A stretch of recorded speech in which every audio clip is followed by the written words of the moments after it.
dia a todos. Graça e a paz do Senhor esteja conosco essa manhã. Amém. Vamos começar uma série nova. Tiago. Eu sou da época que a gente perguntava qual era o livro que eu leio pela primeira vez na Bíblia. Aí o pessoal lê Tiago. Só tem 4 capítulos, né? E é um livro forte. E realmente é um livro com grande conteúdo. Deixa eu só...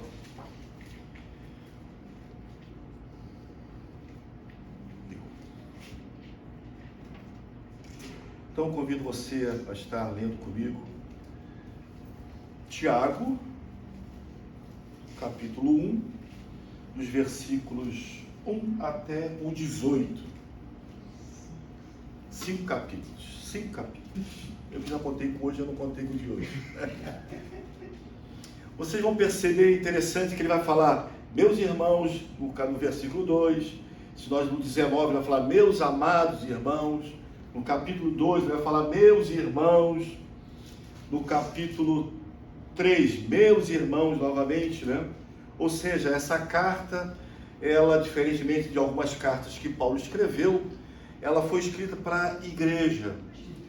Essa carta foi escrita para a igreja, que ele fala das 12 tribos, né? Mas ela é extremamente atual. É uma carta que ela, a primeira vez que eu li, confesso que eu não senti, às vezes que eu li, eu não percebi a profundeza, a profundidade que ela tem para a igreja contemporânea. Todos já acharam? Então vamos lermos juntos. Tiago, servo de Deus e do Senhor Jesus Cristo, as 12 tribos dispersas entre as nações, saudações. Meus irmãos, considere motivo de grande alegria o fato de passarem por diversas provações, pois vocês sabem que a prova da sua fé produz perseverança, e a perseverança deve ter ação completa, a fim de que vocês sejam maduros e íntegros, sem desfaltar coisa alguma. Se algum de vocês tem falta de sabedoria, peça a Deus, que dá livremente de boa vontade, e lhe será concedida. Peça, porém, com fé, sem duvidar, pois aquele que duvida é semelhante à onda do mar, levada e agitada pelo vento. Não pense tal pessoa que receberá coisa alguma do Senhor, pois tem mente dividida e é instável em tudo o que faz. O irmão de condição humilde deve orgulhar-se quando estiver em elevada posição, e o rico deve orgulhar-se caso passe a viver em condição humilde, porque o rico passará como a flor do campo, pois o sol se levanta, traz o calor e seca a planta. Cai então a sua flor, e sua beleza é destruída. Da mesma forma, o rico murchará em meio aos seus afazeres. Feliz é o homem que persevera na provação, porque depois de aprovado, receberá a coroa da vida, que Deus prometeu aos que amam. Quando alguém for tentado, jamais deverá dizer, estou sendo tentado por Deus, pois Deus não pode ser tentado pelo mal, e a ninguém tenta. Cada um, porém, é tentado pelo próprio desejo, sendo por este arrastado e seduzido. Então, esse desejo, tendo concebido, dá a luz ao pecado, e o pecado, após ser consumado, gera morte. Meus irmãos, meus amados irmãos, não se deixe enganar. Toda boa dádiva e todo dom perfeito vem do alto, descendo do Pai das luzes, que não muda como sombras inconstantes. Por sua decisão, ele nos gerou pela palavra da verdade, a fim de sermos como os primeiros frutos de tudo que ele criou. Vamos orar mais uma vez. Pai eterno, nós te louvamos, agradecemos, Senhor, pela oportunidade de estarmos aqui reunidos mais uma vez, Senhor, para ouvirmos da Tua palavra, Pai, para aprendermos mais, Senhor, para que possamos sairmos diferentes da maneira que entramos, Senhor, impactados, Senhor, transformados, e não só transformados, mas também possamos ser agentes de transformação, Pai, nesse mundo caído. Amados,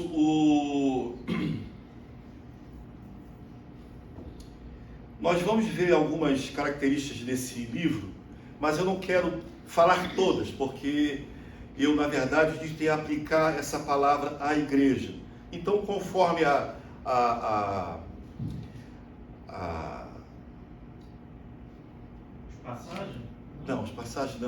série, conforme a exposição de séries, nós vamos trazendo alguma coisa sobre Tiago. Mas, então, esse livro, ele é o autor dessa carta tradicionalmente identificado como Tiago, o irmão de Jesus. Tinha mais dois, mas ela é identificado como se fosse Tiago, o irmão de Jesus. Ele é mencionado nos evangelhos como um dos irmãos de Jesus. Depois você pode ver, está escrito lá em Mateus 13:55 e Marcos 6:3. Embora inicialmente tenha havido alguma controvérsia e desentendimento sobre a identidade exata do autor, a tradição cristã, especialmente nos primeiros séculos, tem associado então essa epístola a Tiago, irmão de Jesus. Essa carta destaca temas como a relação entre fé e obras, a paciência em meio às dificuldades e a importância da sabedoria divina. Uma das coisas que tem me chamado muita atenção na palavra, o sogro da minha filha, ele falou que toda a Bíblia é importante. Quando ela fala mais de uma vez a mesma coisa, é muito importante. Mas quando ela repete a mesma coisa, é porque é importante demais, é essencial a cada um de nós. Vocês perceberam que nós abrimos o culto, a Ceci leu falando de 1 Pedro, ele vai falar de dificuldades, provações. Paulo usa uns 3 ou 4 textos falando da mesma coisa, e agora Tiago entrando nesse mesmo tema. Então, é algo que nós temos que atentar. A igreja falsa, ela traz uma sensação de que todas as coisas estão boas, todas as coisas vão dar certo, todas as coisas no final vai dar certo. Na verdade, o nosso final é a eternidade. Nesse tempo, nós teremos dificuldades. Não sou eu quem fala, quem falou foi o próprio Senhor Jesus, que nesse mundo tereis tribulação. Mas ele venceu o mundo. E ele pede ânimo. Tende bom ânimo. A história está completa. O que nos aguarda está garantido. Foi lido o texto agora. E detalhe, guardado pelo próprio Deus. Já perceberam o teor da grandeza que está escrito? Que a nossa salvação está guardada pelo próprio Deus. Ele guarda. Ninguém mexe. E é isso que nós temos que começar a atentar sobre essas coisas. Então, o livro de Tiago vai oferecer conselhos práticos para a vida cristã e enfatiza a necessidade de uma fé autêntica que se manifesta em ações concretas. Ele também é comparado com o livro do Sermão do Monte e também comparado com o livro de Provérbios. O teor dessa carta mais parece que é uma pregação, não escrevendo mais como Tiago estivesse pregando à igreja. Se você ler o livro de Tiago, você vai perceber que não tem que acrescentar muita coisa, não é que acrescentar, que não tem que explicar, porque ele é autoexplicativo e muito forte. No versículo 22, digamos, uma parte muito difícil para que a igreja comece a entender e pela importância que ela tem para a igreja atual, que ela diz assim, ó, sejam praticantes da palavra, não apenas ouvintes, enganando a vocês mesmos. Cara, isso é muito forte. E ele continua, aquele que ouve a palavra, mas não a põe em prática, é semelhante ao homem que se vê no espelho, mas depois de olhar para si mesmo, sai e esquece a sua aparência. Isso é muito duro. Isso é muito duro. Essa maneira, quando a gente olha para o espelho, quer ver quando a gente corta o cabelo? Ou as mulheres pintam o cabelo, olha no espelho de uma maneira. Aí daqui a pouco sai. Daqui a pouco como volta, puxa, meu cabelo está cortado.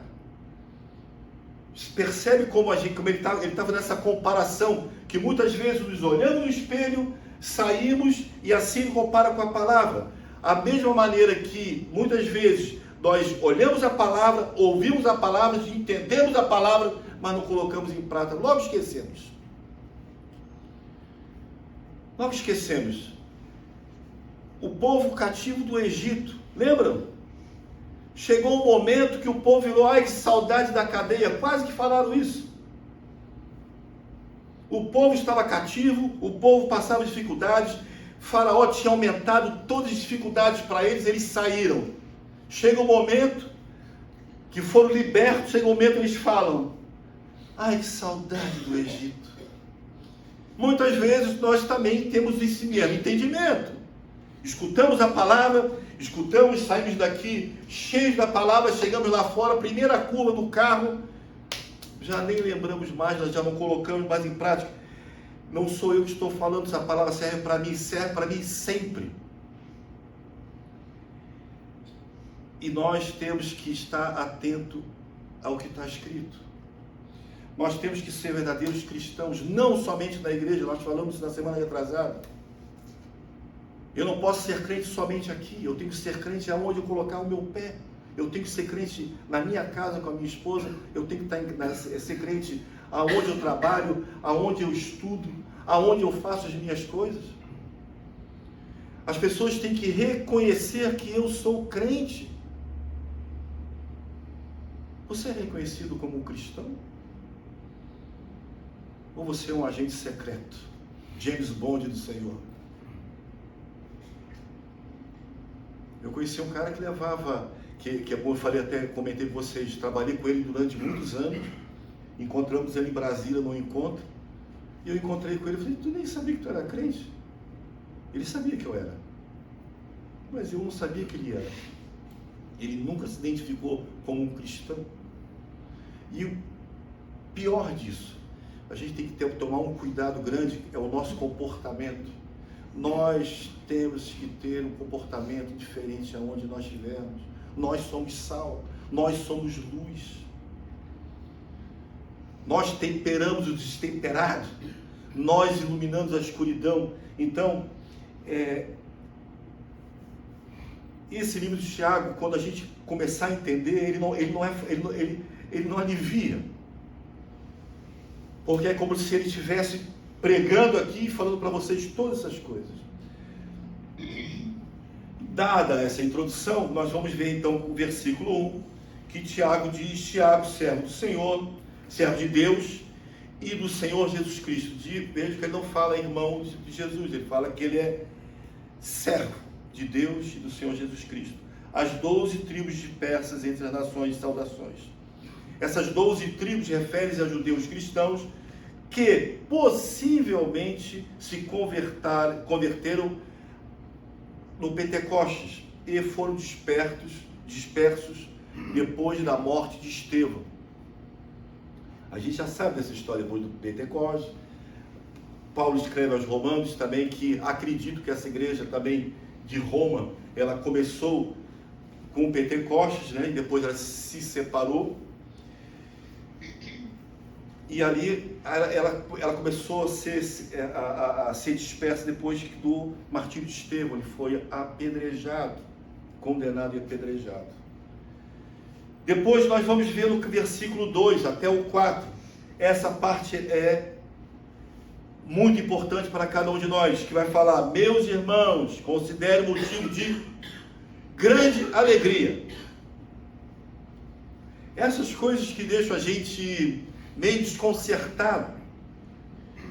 Considero motivo de grande alegria o fato de passarem por diversas provações.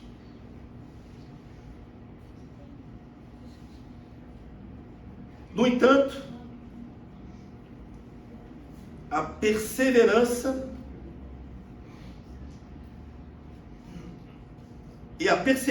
devem ter, pois vocês sabem, considere motivo de grande alegria o fato de passarem por diversas provações, pois vocês sabem que a prova da sua fé produz perseverança.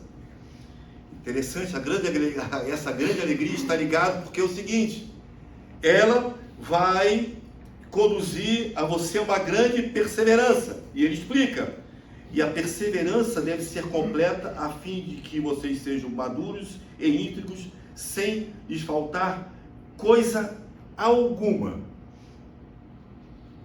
Passamos por dificuldades porque nós somos tratados, estamos sendo tratados, estamos sendo moldados. Ninguém passa por provação sem motivo.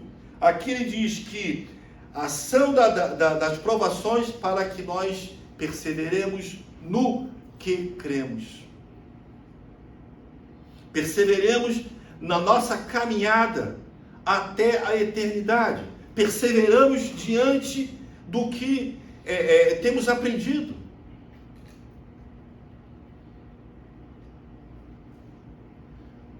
Eu não sei você, mas quantas pessoas que eu já convivi que abandonaram o Evangelho. Que as primeiras dificuldades de suas vidas fizeram que ele desistisse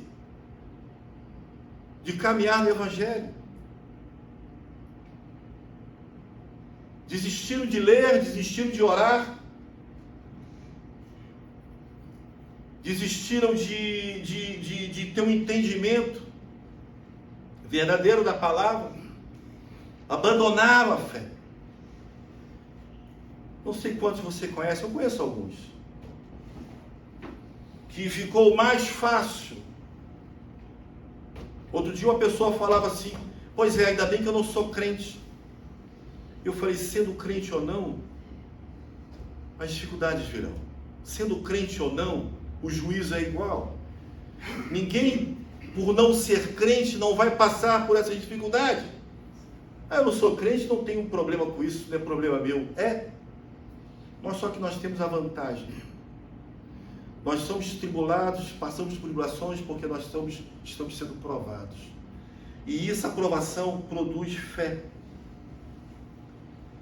Tiago incentiva os crentes a considerarem motivo de alegria quando enfrentam por diversas provações. A ênfase está na atitude de alegria diante das dificuldades.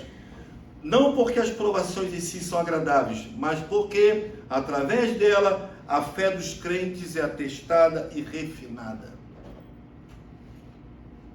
Ninguém vai sair batendo palma: estou passando por dificuldade, que bom. Não, não é isso.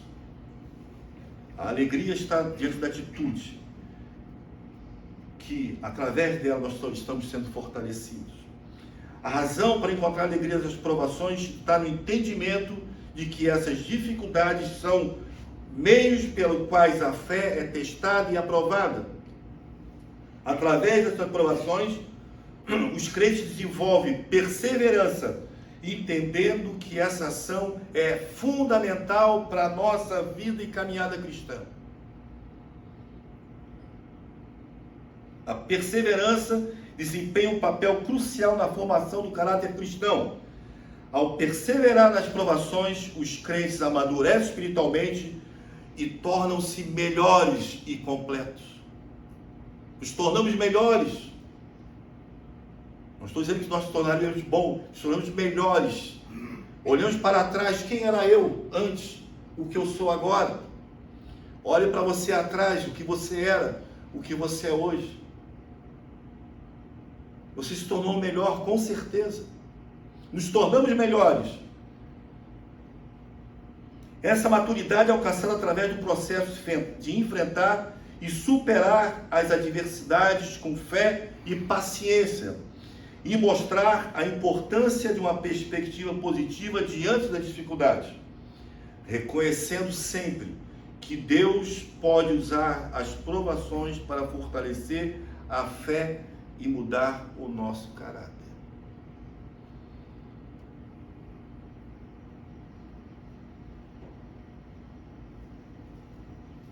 Do versículo 5 até o 8, vamos ler.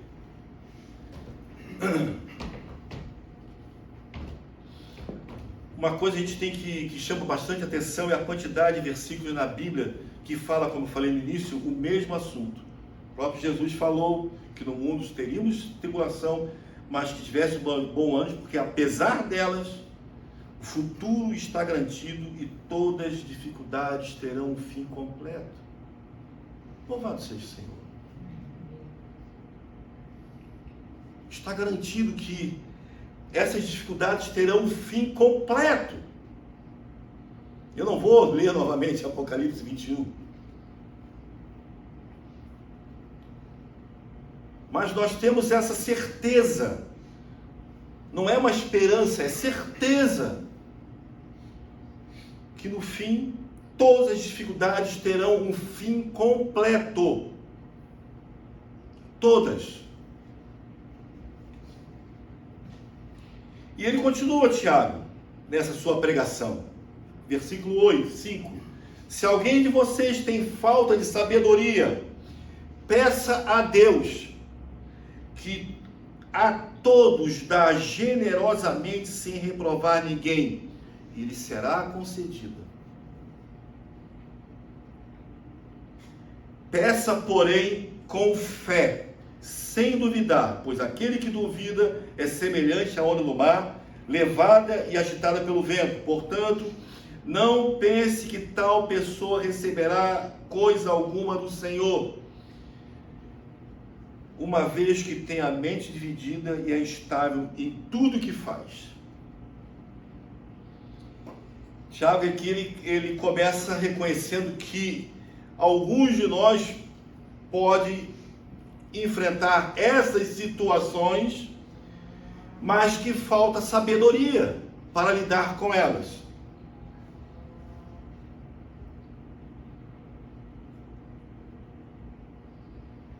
Nós temos que buscar no Senhor. Isso se refere à necessidade de termos discernimento e compreensão espiritual, orientação em momentos de dificuldade. É um encorajamento a pedirmos a Deus a sabedoria que necessitamos, revelando a sua generosidade, que dá sabedoria liberalmente a todos que pedem. A promessa que aos que buscam, recebem. Nós temos aquela mania ou jeito nosso de queremos resolver as coisas imediatamente. Somos extremistas. Não sabemos esperar, não esperamos esse discernimento de Deus. E muitas vezes nós nos atrapalhamos porque fazemos coisas sem pensar. Será que eu sou o único aqui que faz coisas sem pensar? Será que eu sou o único que já errou porque agiu de maneira compulsiva? Não aguardando a paz ou então o conforto do Senhor? Depois que eu aprendi que nesse mundo nós teremos dificuldades, as coisas simplificaram para mim.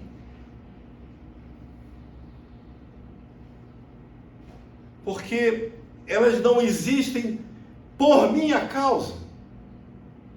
Ela existe para que, através dela, eu seja transformado. Há algum tempo nós éramos daqueles que, eu como de natureza católica, então a minha mãe, aprendi aqui que quem não mente não merece castigo. Então nós fomos doutrinados que Deus nos castigava. Até o dia que eu mudei a palavra de castigo e botei disciplina. O Senhor nos disciplina porque Ele nos ama. Entenderam a diferença? Eu sou disciplinado porque Deus me ama, porque Deus ama você. Se algo na sua vida está acontecendo que não está de acordo com o normal, é porque Deus de alguma maneira está falando ou está agindo para que todas as coisas cooperem para o seu bem. Se algo não está bom, se algo não está bem, é porque não terminou ainda.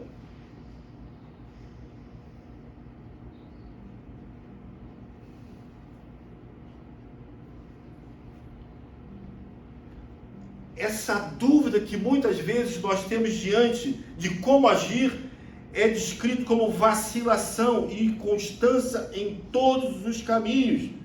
A confiança em Deus é essencial para buscar sua sabedoria. A mensagem central é pedir com fé, confiando na fidelidade de Deus, e responder quem busca sabedoria. Porque quando estamos com dificuldades, vacilamos em saber que Deus, Ele é fiel, que Ele que Ele pode e que Ele faz.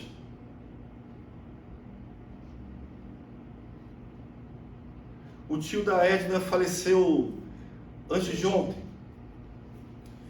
sexta-feira. O relato que nós tivemos que foi desligado de todos os aparelhos. E a nossa oração, pelo menos a minha e da Estela, foi: Senhor, se for da tua vontade, cura. Mas, Beto, não é meio complicado uma pessoa que desligou todos os aparelhos e está já condenado a morrer naquele momento? Mas Deus é soberano. Ele pode. Ele ressuscitou um morto. A palavra diz. Não que eu esteja falando, mas eu estou falando no sentido que a minha confiança no Senhor é que, se Ele quiser, Ele pode. Não que vai ser curado. E quantas histórias nós escutamos de pessoas totalmente desenganadas que são curadas? Tantas pessoas que foram condenadas e são regeneradas. Quantas pessoas que muitas vezes nós apontamos como um caso perdido, e na vontade soberana de Deus ele é transformado. Muitas vezes limitamos a ação de Deus pela nossa vontade. Afinal, quem é Deus para você? Quando nós falamos que Ele é soberano, poderoso, que Ele pode todas as coisas, eu não posso diminuir o tamanho dessa qualidade de Deus diante do que Ele pode ser, do que pode ser feito. Então, confiar em Deus é essencial. Confie no Senhor em todas as coisas, as boas e as ruins, nas dificuldades e nas facilidades. Confie no Senhor.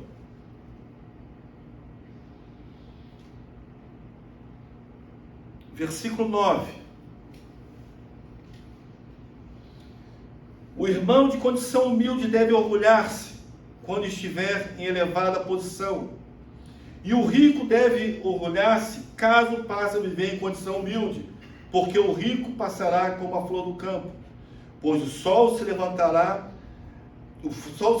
e traz o calor e seca a planta. Cai então a sua flor e a sua beleza é destruída.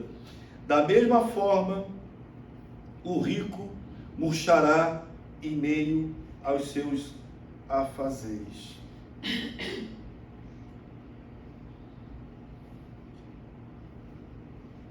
Tiago, ele começa a falar do irmão de condição humilde, incentivando a gloriar-se na sua exaltação.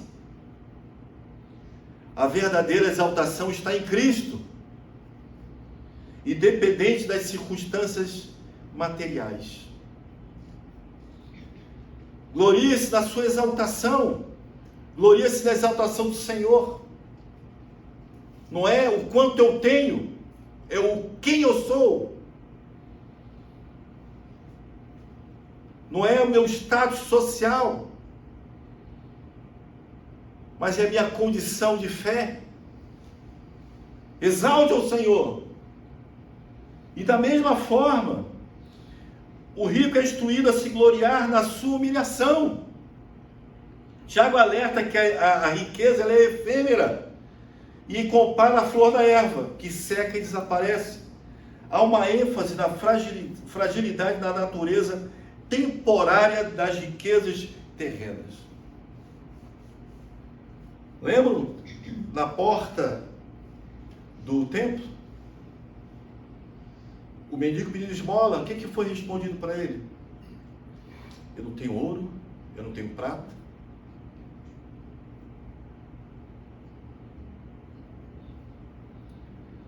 Mas o que eu tenho eu te dou. O ouro e a prata se corrompem, acaba.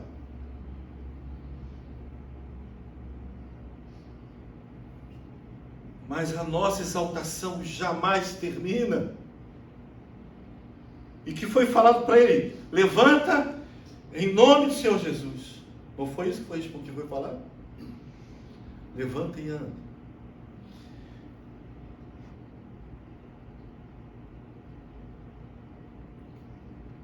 Da mesma forma que a flor da erva cai e perde sua formosura, a riqueza terrena também é transitória. No dia que nós estivermos na glória, todos seremos ricos. Ricos na presença do Senhor.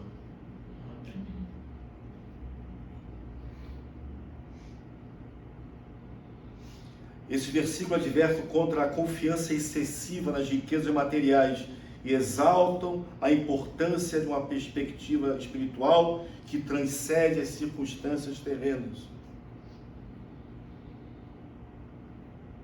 A verdadeira exaltação está em reconhecer a soberania de Deus e a natureza transitória das coisas materiais. Não somos melhores pelo que temos, e sim pelo que somos. Todas as coisas são passageiras, amado, menos a palavra do Senhor. Lá em Isaías 48 ele afirma: a relva murcha, as flores caem, mas a palavra do nosso Deus permanece para sempre. As riquezas acabam, as condições, essa nossa condição, ela acaba, mas a palavra do Senhor, ela permanece para sempre, ela é viva, ela é intocável, ela é absolutamente verdadeira. A Bíblia é a revelação divina, imutável e eterna. Não tem como mudar, não tem como acrescentar, não tem como algumas pessoas querem reformar ela, renovar ela. Ela está pronta. De Gênesis a Apocalipse, não precisa botar mais nada. Não precisa acrescentar nem alterar. Às vezes as pessoas querem alterar para adaptar. Ela é inadaptável. Ela está pronta.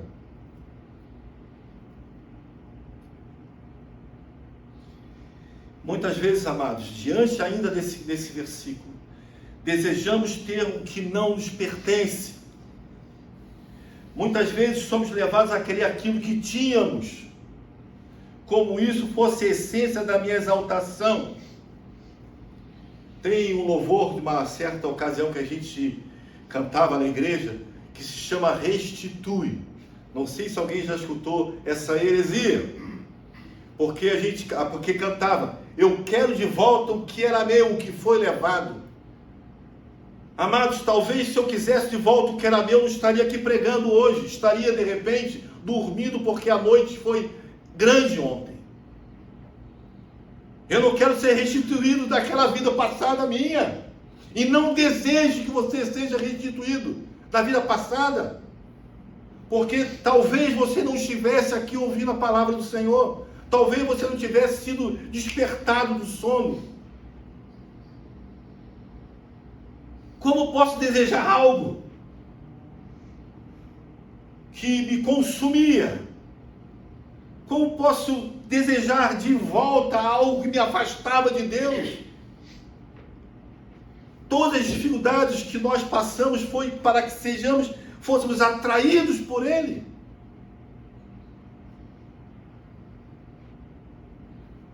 Algumas maneiras trágicas. E eu não sei responder por quê ou como. Mas de alguma maneira Deus nos atraiu. E o que nós temos hoje é porque Ele quer e Ele está moldando nossos corações para que estejamos preparados para algo melhor. Nesse tempo, não sei. Mas nada é comparado o que teremos na eternidade. Nada.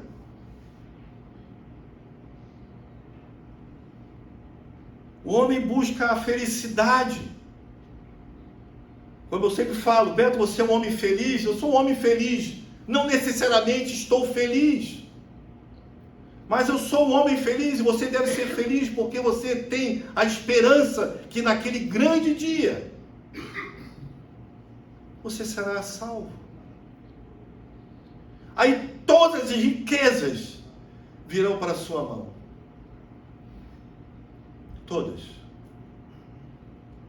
Aí a vida abundante, aquela abundância de coisas, Jesus fala que Ele veio para que exatamente tivéssemos, ela vai ser concreta em nossas vidas, concretizada em nossas vidas.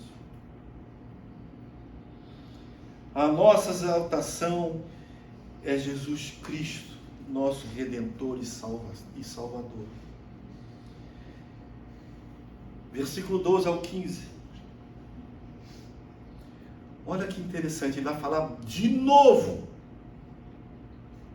Então preste muita atenção no que Tiago está alertando.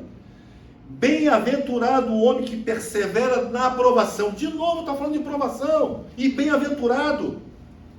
Bem-aventurado diz, como é feliz. Como é feliz o homem que persevera na aprovação, porque depois de aprovado, receberá a coroa da vida que o Senhor prometeu aos que o amam. Você se leu. Guardada por quem? Pelo próprio Deus. E quando alguém for tentado, jamais deverá dizer, jamais estou sendo tentado por Deus, pois Deus não pode ser tentado pelo mal, e a ninguém tenta. Cada um, porém, é tentado pelo seu próprio desejo, sendo por esse arrastado e seduzido. Então, se esse desejo tem sido concebido, dá luz ao pecado, e o pecado, uma vez consumado, gera a morte. Tiago destaca novamente, começa destacando a bem-aventurança daquele que suporta a tentação. Isto mostra que a paciência e a resistência diante das provações são agradáveis aos olhos do Senhor. E a recompensa é a coroa da vida, uma referência à eternidade prometida por Deus aos que o amam. Também enfatiza que a tentação não vem de Deus, mas tem origem em outras fontes. Cada pessoa é tentada e é atraída por sua própria concupiscência ou desejo pecaminoso. Nós vimos isso na carta de Paulo aos Romanos o tempo todo.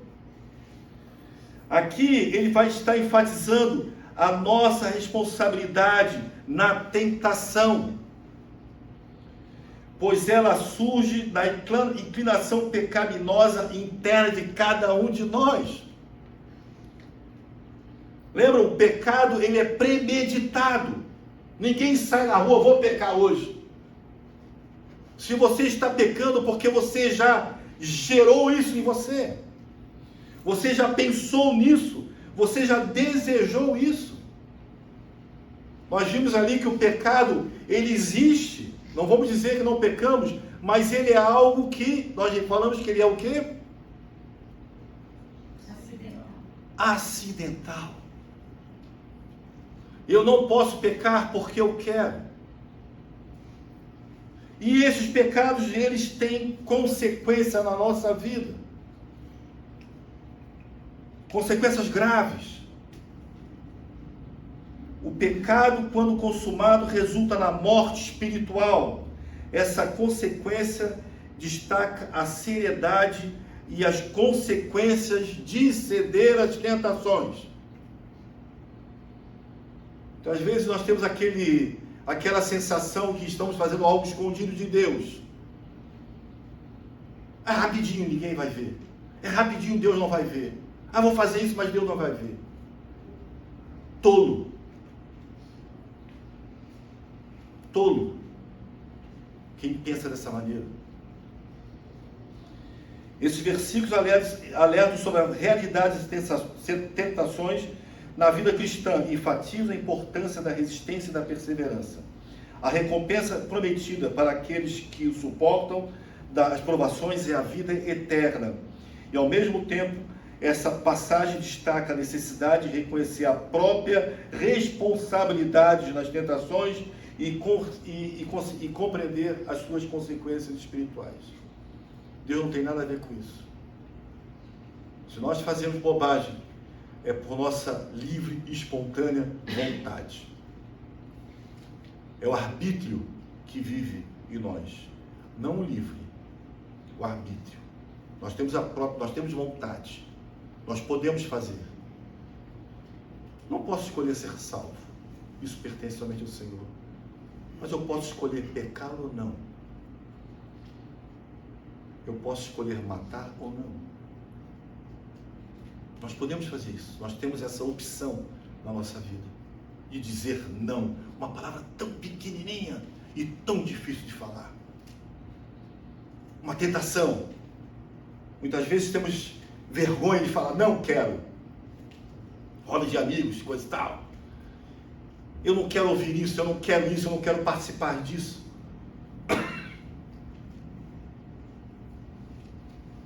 Temos medo de falar não, porque temos medo de sermos rotulados como radical. Como uma pessoa, como as pessoas costumam falar,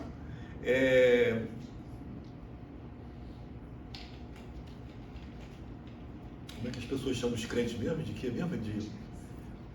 Não só radicais, como fanáticos. É um fanático. Agora é crente e é fanático. Por quê? Porque não quer mais fazer parte da roda dos escarnecedores. Preste atenção sobre isso. E finalmente, do 16 ao 18, que diz o seguinte: meus amados irmãos, não se enganem. Toda boa dádiva e todo dom perfeito vem do alto e desce do Pai das luzes, que não muda como sombras inconstantes.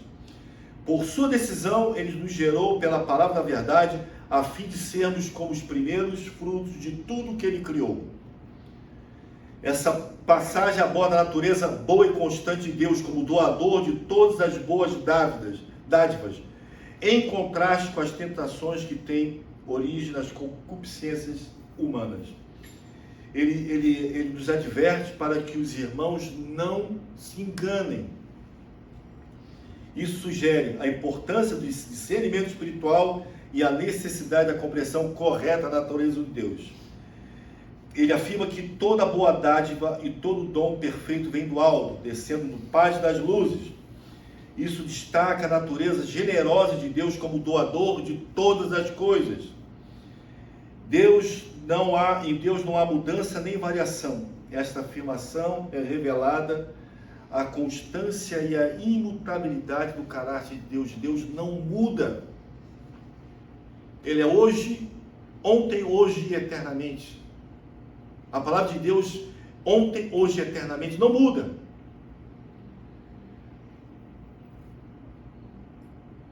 No versículo 18 ele vai destacar que ele nos gerou pela palavra da verdade. Essa referência da palavra verdade é a mensagem do Evangelho. É a verdade que regenera os crentes. Conhecereis a verdade e a verdade vos libertará. E por fim, Tiago conclui afirmando que fomos gerados pela palavra da verdade para sermos como primícia das suas criaturas. Isso nos mostra que somos os primeiros frutos da nova criação de Deus, mostrando a sua bondade como doador de boas dádivas e a importância de reconhecer a sua natureza imutável. Vamos aplicar isso tudo. Devemos ter uma fé prática que se manifesta em atitudes, escolhas e aplicações diárias. Devemos ter uma vida íntegra diante de um mundo caído. Devemos ser sal em um mundo destemperado e luz no mundo em trevas. Se alguém não sabe como fazer isso, peça a Deus, que dá a todos generosamente, sem reprovar ninguém, e será concedido. Louvado seja o Senhor. Amém. Amados, que seja um tempo realmente como nós estamos vivendo, que possamos fazer a diferença, um tempo de nós, da igreja, cumprir o seu papel. Cada um de nós tem um papel na igreja. E o papel, como diz ali, não é ouvir a palavra, é praticar a palavra. Eu e você devemos ser reconhecidos por aqueles que nos veem, por aqueles que estão ao nosso lado. Preciso reconhecer, não o Beto como o empresário, não o Beto como o marido da Estela, ou o pai dos meus filhos, mas o Beto, um homem crente, que confia no Senhor. Lembra na última pregação, quando Paulo escreveu lá nos Romanos, destacou cada nome, isso, aquele, desse, meu amado, esse que contribuiu, que o nosso nome, ele possa estar sendo incluído nessas pessoas que fazem diferença nesse tempo. Não apenas como mais um crente, mas com alguém que faz uma revolução nesse mundo caído. Eu creio que o mundo tem urgência da igreja. A igreja não pode mais se calar diante de todas as atrocidades que vivemos, de todas essas injustiças que o mundo tem vivido. Nós temos que fazer a diferença, mesmo que isso custe a nossa própria vida. Será que nós estamos preparados para isso? Que você possa pensar sobre esse assunto, que você possa estar preparado a abrir mão de coisas que você deve deixar para trás. Coisas que você devia ter feito ontem. Esse ontem, entendam que era muito tempo atrás. Saia da zona de conforto. Mova as águas para que você mergulhe e possa ser curado. Faça a diferença onde você estiver. Seja a voz do Senhor, como diz ali, como Paulo fala, seja a voz, a boca do Senhor, aonde você estiver. Amém, amados? Amém.